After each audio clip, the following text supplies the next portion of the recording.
Jay, thank you so much for the time. How you doing today? I'm doing great, Trey. Thanks for being here. It's my pleasure, and what an exciting event this is that UT is holding. The UT House here at Antone is going on all weekend. What are you most excited about with the UT House taking part in South by Southwest? Yeah, I think I'm most excited about is the chance to highlight what I've been thinking about sort of as our greatest hits. And we've got 5 panels on things from robotics to health and wellness, watch parties for the sports tomorrow, the basketball games. We've got live music coming in, and just the space itself turned out fantastic. So I think it's a great way for us to really kind of lean into South by and help hopefully expose people to what's going on campus. As a big health and wellness nerd, I am personally most excited about the Jeremy Hills panel. Is there one of those panels that you're most excited about? Well, I think I probably have to say the one I'm moderating. So this afternoon I'm doing one on life sciences. I think Austin has a chance to be that next big destination for the intersection of life science, health and wellness, and technology. And with our medical school and the hospitals we're building. So that'll be our conversation this afternoon. AI is obviously a big part of the conversation this year, as it was last year, and it's only going to continue intensifying. Have you given consideration to how AI might be integrated into the UT system to help things just function better, while also not completely eliminating the human element? Because without humans, we don't have a college. No, 100%. And so we've actually said 2024 is going to be the year of AI on campus, and it's trying to collect what's happening, find new things to do. And one of the things is what you mentioned, which is there are probably things of how we run the university that we can do better. And how do we take advantage of the technology? And then we also have to think about how do we teach students, prepare them for the world with AI. Some of them will be hardcore coders, but then some of them are just going to need to know how to use it out as a tool, what its limitations. We've got to focus on the ethics of it all. And then one of the things you'll see here today, we've got robots roaming the space, and we're doing research on how humans and robots interact. So it's going to be a really fascinating several years as this all gets going. Yeah, we got to get that part right, the human and robot interaction, because if we cede too much power, eventually the robots are going to realize they don't need us anymore, and then we're at war with them, right? That's right. Yeah, one of the usual questions at every panel I've been to is, how close are we going to get to like the Terminator? And so, but I think it's, the potential is going to be huge for everybody, but we really have to prepare not only the researchers who are leading that charge, but the students to be ready for that. Just how proud of you with what's going on across athletics right now. I mean, the football team obviously reached new heights this past season. Volleyball wins another national championship. Both basketball teams going to be competing in March Madness here coming up pretty soon. Baseball and softball getting going as well as some of those other Olympic sports that keep winning championships at both the conference and national level. Yeah, it's all rolling. And I got to give credit to Chris Del Conte and the team of coaches that he's assembled. I mean, it's really a lot of fun across the board, and it is added to the vibrancy on campus. It's got the student body excited, the alumni base. It's part of what makes the university so special. It's hard to find a combination of this kind of city, our academics, and our athletics programs. We were blessed. My first couple of years as president, we run the Directors Cup twice, and it feels like we're just got the ball rolling in the right direction. And I love participating as a fan, but then you meet these student athletes, and they're just so exceptional. How they juggle competing at the highest level with their studies and everything else that pulls on them, especially in the modern day of athletics, which you know well. It feels like they're getting pulled in every direction, but they do it with such grace and excellence.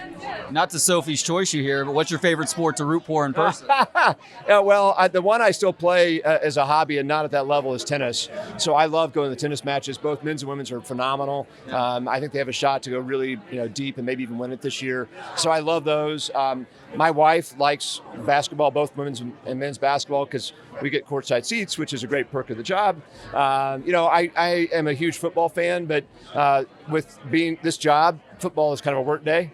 And so we do a lot of hosting and that. I got to really enjoy Alabama because it was a road game and I could really focus on it. So when I get to focus, football is unlike anything else. Speaking of Alabama, we are mere months away from Texas getting to join the SEC. Not getting the cart in front of the horse because we still have the spring sports to get through, but just how excited is everybody to get to join this new conference and every great thing that comes with it in football and beyond? Yeah, we're excited, to be part of that process when we made the decision to go, and then to see it finally come to fruition has been really fulfilling and gratifying and exciting. And it's little things like you see the logo on the volleyball floor as they're doing their kind of preliminary season. I'm going next week to SEC meetings in Nashville for 2 days. So we're getting our, kind of moving in that direction, getting ready for it.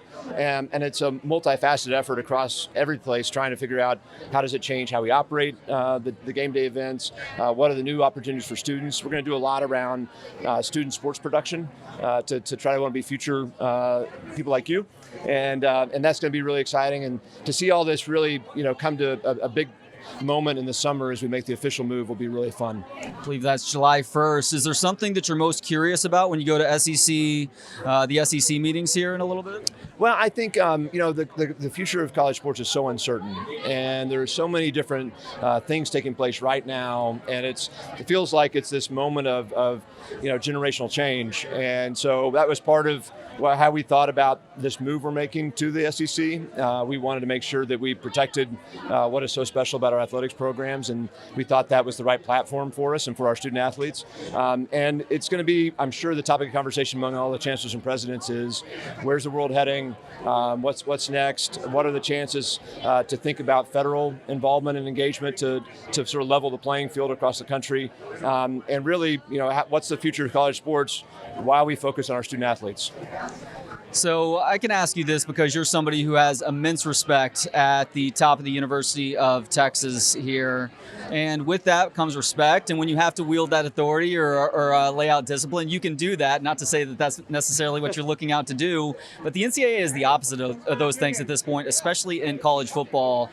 They don't have the respect. Therefore, when they try to wield their authority through discipline, people don't really treat them seriously.